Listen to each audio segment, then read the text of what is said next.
أما بعد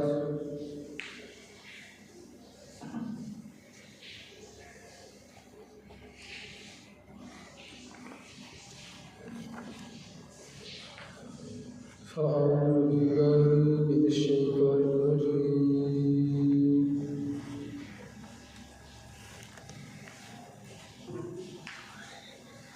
بسم الله الرحمن الرحيم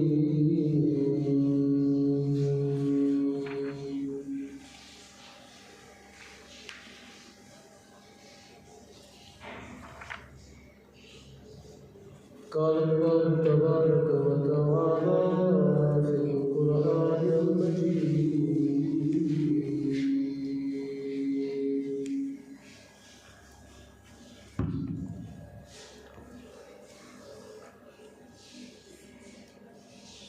فاضربوا فوق الأعناق واضربوا منهم كل بنان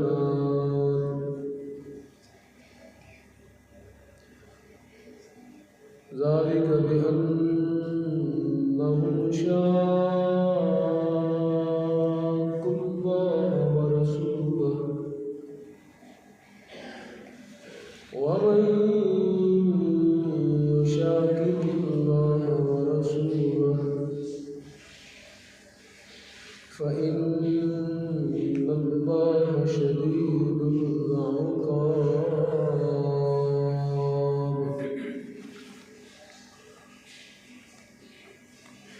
آمنت بالله صدق الله العظيم وصدق رسوله النبي الكريم الأمين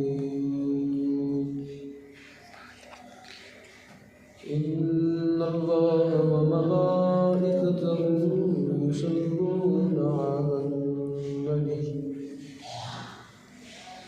يا أيها الذين آمنوا صلوا عليه وسلموا تسليما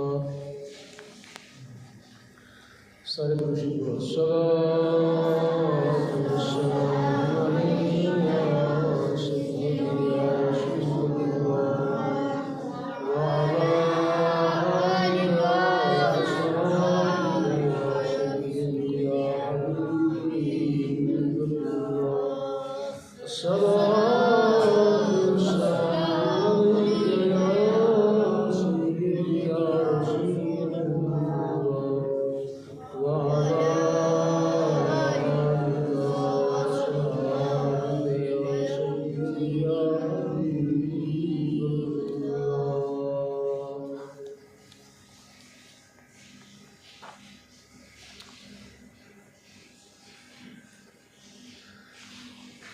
اللہ رب العالمین جل جلالہ وعظم نوازہ کی حمد و ثنا سید دو عالم سید کون و مکان شفیع مذنبان حضور تاجدار حق و زمان صلی اللہ تعالی علیہ وسلم کی بارگاہ اقدس میں ہدیہ درود و سلام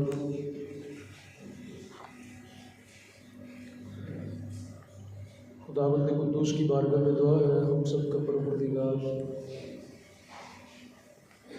ہماری آج کی نماز جمعہ کی حاضری کو اپنی بارگاہ اقدس میں مقبول و منظور فرمائے اور اس کی برکت سے رب العالمین ہمیں صغائر و کبائر کی معافی عطا فرما دے اور پروردگار ہم سب کا خاتمہ دے ایمان فرمائے۔ آپ جانتے ہیں کہ شاید آج 1 نومبر ہے اور کل گزشتہ دن